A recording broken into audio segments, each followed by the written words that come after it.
Ben Profesör Doktor Vefik Arıca, çocuk sağlığı ve hastalıkları uzmanıyım. Çocuklarda psikolojik öksürük olur mu? Olur. Ne zaman olur? Kuru, tekrarlayan, inatçı ve gece kaybolan öksürüklerde, özellikle söylüyorum gece kaybolan öksürüklerde, eğer organik bir neden veya hastalık yok ise psikojenik nedenler akla gelmelidir. Ailenin bu öksürüğü kesinlikle çocuğun bilerek yaptığını asla düşünmemesi gerekmektedir. Nasıl ki psikolojik bir takım problemler mide rahatsızlıklarına neden oluyor ise çocuklarda okul, aile veya arkadaş sorunları, çözemedikleri iç çatışmalar bu tip istemsiz, inatçı öksürüğe neden olabilir.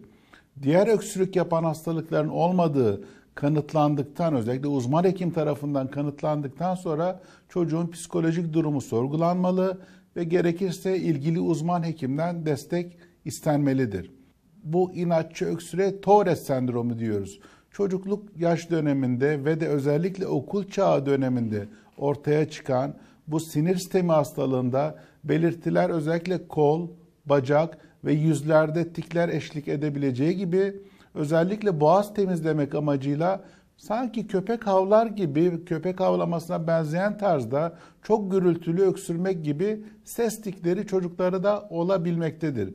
Biz buna Tourette sendromu diyoruz.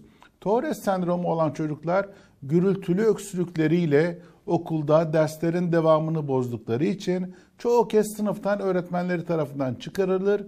Ama bu çocuklar gece tek bir ses çıkarmadan bile rahatlıkla uyurlar. En önemli özelliği de bu.